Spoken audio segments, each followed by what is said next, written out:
Hello friends, once again let us move to find out the mistakes in the sentences given before you on the screen. So whatever the errors are over there, as you know well कि मैं आपको रोज 10 sentence error spotting के करा रहा हूँ and I'm helping you to find out the errors in the given sentences. So let us move towards the 10 sentences of today. Friends, Ram after studying for 10 hours a day succeeded to get the prize. Once again, Ram after studying for 10 hours a day succeeded to get the prize. Hindi देखिए, Ram after studying for 10 hours, Ram 10 घंटे पढ़ने के बाद succeeded सफल हुआ to get the prize, इनाम पाने के लिए। टू के बाद जब फर्स्ट फॉर्म होती है तो वहाँ टू की हिंदी के लिए होती है और यहाँ के लिए इनकरेक्ट है। एक्चुअल हिंदी क्या है इसकी? Ram after studying for 10 hours a day, 10 घंटे, राम 10 घंटे पढ़ने के बाद सफल हुआ इनाम पाने में। तो यहाँ में की आवाज़ आ रही है तो हम यहाँ टू गेट को डिलीट करेंगे और ये हो जाएगा इन गेटिंग।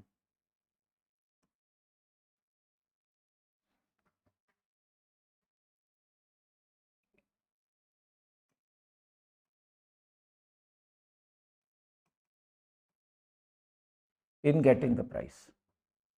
इसको अगर हम ग्रामर के पॉइंट ऑफ व्यू से देखें तो आगे जाके हम ये कहेंगे कि यहाँ इन्फिनिटी की ज़रूरत नहीं है, यहाँ जेरेंट की आवश्यकता है। लेकिन अभी मैं ये इन्फिनिटी जेरेंट इन सब चीज़ों को इन्वॉल्व करूँगा तो आप लोग कन्फ्यूज़ होंगे, ठीक है। तो ये हिंदी के हिसाब से है। तो जब हिंदी कर रहे हैं तो मे की आवाज़ आ रही है, मे के लिए इन आएगा। और मैं आपको पिछली वीडियो में बता चुका हूँ कि प्रीपोजिशन के बाद अगर वर्ब आता है तो आईएनजी लग कर आएगा, क्योंकि उस समय नाउन बनाने की आवश्यकता हो जाती है, क्योंकि प्रीपोजिशन अपने बाद नाउन के अलावा किसी भी चीज़ को नहीं आने देता है। क्लियर? नेक्स्ट चलते हैं। ही परसुएड एंड परसिस्टेड, उसने अपना लक्ष्य रखा और अड़ा रहा उस पर, to make as many mistakes as he could. Once again I am going through the sentence. He persuade and persisted to make as many mistakes as he could. Hindi है कि उसने अपना लक्ष्य रखा और उस लक्ष्य पे अड़ा रहा, to make as many mistakes as he could, कि जितनी गलतियां वो कर सकता था उसने जान करके करी, यानी एक जिद बहस वाली बात हो जाती है। तो फ्रेंड्स यहाँ भी वो गलतियां करने में अड़ा रहा, टू मेक डिलीट करेंगे और यहाँ हो जाएगा इन मेकिंग।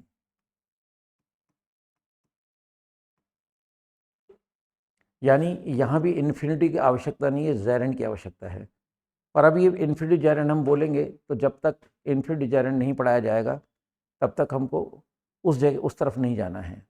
तो लेट द टाइम कम वो टॉपिक भी पढ़ाएंगे, लेकिन इस समय हिंदी के हिसाब से आप जब इसकी हिंदी करोगे तो मे की आवाज़ आ रही है, तो टू मेक को डिलीट करके and in place of to make we have to write in making. Now the sentence is right. Clear? Move to next sentence.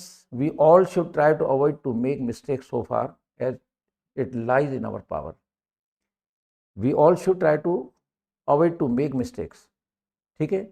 So far as it lies in our power. Hindi, we all should try to avoid to make mistakes. हमें सबको कोशिश करनी चाहिए, है ना, गलतियां करने में। पूरी कोशिश करनी चाहिए कि गलतियां ना करें, अवॉइड करें गलतियों को। ठीक है? So far as it lies in a power, जितना हमारा वश में आ सकता है, यानी जितना हमारा वश में है, हमें पूरी कोशिश करनी चाहिए कि हम गलतियां ना करें, मिस्टेक्स को अवॉइड करें हम लोग। ठीक है फ्रेंड्स? यहाँ भी फ्रेंड्स टू मेक को हम डिलीट करेंगे और यहाँ हो जाएगा इन मेकिंग। इस समय मैं आपको ये कहूँगा, दोनों तरफ से मैं आपको बता रहा हूँ कि ये ऐसा क्यों हो रहा है। अगर हम हिंदी करते हैं तो यहाँ मे की आवाज़ आ रही है, मे के लिए इन लगाया जाता है और उस इन की वजह से वर्ब में आईएनजी लग जाएगा, क्योंकि प्रीपोजिशन अपने बाद कभी वर्ब को नहीं आने देगा। और अगर प्रीपोजिशन आ रहा है तो वर्ब आ रहा है तो प्रीपोजिशन वर्ब के साथ कंडीशन रखता है कि आप नाउन बनो, then you live with me. So किसी भी प्रीपोजिशन के बाद अगर वर्ब फॉलो कर रहा है तो उसमें आईएनजी जरूर लगाएं, क्योंकि वो नाउन बनेगा। और प्रीपोजिशन वन बार नाउन को एक्सेप्ट करता है, वर्ब को कभी एक्सेप्ट नहीं करता है। Clear? Mohan is of opinion that education is means to improve one's own knowledge. Mohan is of opinion that education is means to improve one's knowledge. Hindi, Mohan की राय है कि education is a means to improve one's knowledge, कि शिक्षा एक व्यक्ति की ज्ञान बढ़ाने का, है ना, ज्ञान बढ़ाने का एक माध्यम है। फिर सुनिए, मोहन का मानना है या मोहन की राय है कि शिक्षा एक माध्यम है ज्ञान बढ़ाने का। अब यहाँ का की आवाज़ आ रही है, वही बात आ जाती है। तो यहाँ पे हिंदी जब हम कर रहे हैं तो यहाँ का की आवाज़ आ रही है, तो का, के और की के लिए हम ऑफ लगाते हैं, और इस ऑफ की वजह से इम्प्रूव में आईएनजी लग जाएगा। रीज़न जो मैं पिछले बता रहा हूँ कि प्रीपोजिशन के बाद वर्ब नहीं आता है, और अगर वर्ब आएगा तो आईएनजी लगकर ही आएगा, just to make it noun, because preposition के बाद, प्रीपोजिशन अपने बाद नाउन के अलावा किसी को नहीं आने देता है। और वर्ब आना चाह रहा है तो फिर मतलब जो कंडीशन है प्रीपोजिशन की कि अगर आप मेरे साथ रहना चाहते हो, welcome, but you have to come in the form of noun. तो हम टू हटा के ऑफ कर देंगे, ऑफ की वजह से इम्प्रूव आई दिया जाएगा। Friend, next sentence, Ram ordered his servant to open the knot of the rope with which dog was टायर्ड। Once again, Ram ordered his servant to open the knot of the rope with which dog was टायर्ड। ठीक है, rope टायर्ड मतलब बंधा हुआ। हिंदी देखिए, Ram ordered his servant, Ram ने नौकर को हुक्म दिया, टू ओपन द नोट, कि गांठ खोल दो, ऑफ द रोप, उस रस्सी की जिससे कुत्ता बंधा हुआ था। फ्रेंड्स, गांठ खोलने के लिए ओपन शब्द नहीं आएगा, अनटाई। क्लियर?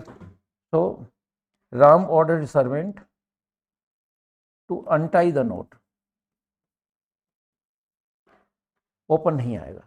फ्रेंड्स, गांठ बांधने के लिए वर्ड आता है टाई, गांठ खोलने के लिए आता है अनटाई। तो कभी भी गांठ खोलने वाली बात आ जाए तो वहाँ पे ओपन या और कोई शब्द मतलब लिखा हो तो उसकी जगह आप, अगर गांठ बांधने की बात आ रही है तो टाई लगा दीजिए, और गांठ खोलने की बात आ रही है तो वहाँ पे अनटाई लगा दीजिए। तो यहाँ ओपन को हम डिलीट करेंगे, तो डिलीटिंग ओपन, है ना, and inserting untie word, now the sentence is correct. अब सेंटेंस बना, Ram order his servant to untie the knot of the rope with which dog was टायर्ड। Clear? Move to next sentence. Sarojini Naidu always gave speeches in the big assemblies of people.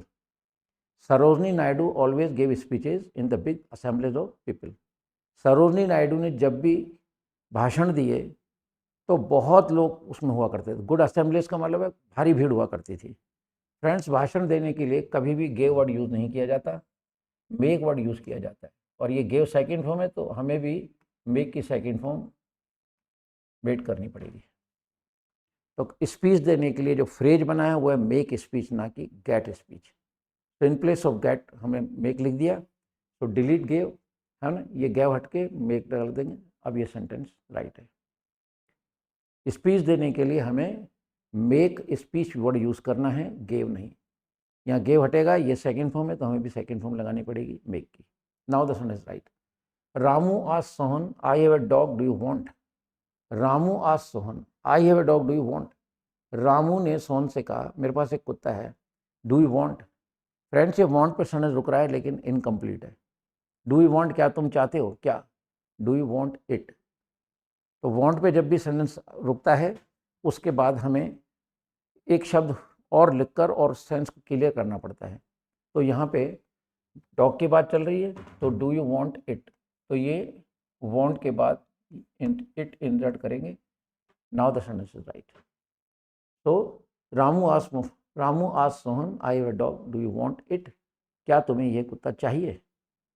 तो यहाँ पे want पे जब भी sentence रुकेगा तो इसके बाद जो भी एक सेंसिबल वर्ड होगा that is required. So inserting it, now the sentence is right. The teacher ordered the class, you should not cut joke in the class. Teacher ordered the class. Teacher ने class को order किया, you must not cut jokes in the class. Friend, जैसे मैंने कहा कि speech देने के लिए मेक वर्ड यूज़ किया जाता है, ऐसे मजाक करने के लिए भी कट जॉक्स नहीं होता, यहाँ पे मेक जॉक्स आएगा। राइट? ये फिक्स चीज़ें हैं, छोटी छोटी चीज़ें हैं जो कॉम्पिटेटिव एग्जाम से पूछी जाती हैं। तो बारीक जो चीज़ें हैं उनका पढ़ना जरूरी है। हर तरह का कॉन्सेप्ट क्लियर होगा, only then it will be possible for us to move in the field of English up to the mark. ठीक है friends, second last sentence before you, the boy hanged his black and white coat on the peg. in the dark room. The boy hanged his black and white coat on the peg in the dark room. Hindi, लड़के ने लटकाया उसका काला और सफ़ेद coat on the peg, peg कहते हैं खूंटी, ठीक है ना, खूंटी मतलब बड़ी कील, जैसे मतलब कीला कहते हैं अपन, in the dark room, dark room में एक कीला था, उसके ऊपर उस लड़के ने अपना काला और सफ़ेद कोट लटकाया। फ्रेंड, निर्जीव वस्तु को लटकाने के लिए हैंग वर्ड यूज़ नहीं करेंगे, हंग यहाँ सेकंड फॉर्म है, तो हम लोग ये हैंग को डिलीट करेंगे, बिकॉज कोट जो है ये इनएनिमेट है। सजीव को हम लिविंग नॉन लिविंग थिंग भी कहते हैं, और एक वर्ड होता है एनिमेट, सजीव, इनएनिमेट निर्जीव, तो कोट इज इनएनिमेट, तो हम ये हैंग हटा के और यहाँ करेंगे हंग। याद रखिए, फांसी की सजा या सजीव चीज़ को लटकाना हो तो वहाँ हैंग वर्ड यूज़ किया जाता है, और निर्जीव वस्तु को लटकाने के लिए हंग वर्ड यूज़ किया जाएगा। Clear? And the very last sentence is before you on the screen. He ordered for a cup of tea to be brought immediately in the guest house. Once again, he ordered for a cup of tea to be brought immediately in the guest house. उसने हुक्म दिया for a cup, एक cup चाय का, to be brought, लाया जाए, immediately, शीघ्र, in the guest house. Friends, बहुत बारीक चीज़ है, he ordered, ये for डिलीट करना पड़ेगा, यहाँ पे इसका कोई सेंस नहीं है। देखिए, ही ऑर्डर्ड, यहाँ पे एक सेंटेंस खत्म हो जाता है। अब ऑर्डर क्या दिया? एक cup of tea to be brought immediately, ठीक है, immediately in the guest house. तो ये सेंटेंस अलग है, ये अलग है, यहाँ फॉर इररिलेवेंट है, तो इसको हम लोग हटा देंगे, इसका कोई तुक नहीं है यहाँ पे। Now the sentence is correct. तो just after deleting this word for, sentence is correct. He ordered, फिर यहाँ एक ब्रेक आएगा, समझ लीजिए, यहाँ पे मानो तो कॉमा लगा दीजिए। ही ऑर्डर्ड, यहाँ थोड़ा सा ब्रेक देंगे, a cup of tea to be brought immediately in the guest house, तो यहाँ हम लोग फॉर हटा देंगे क्योंकि इसका कोई सेंस नहीं है।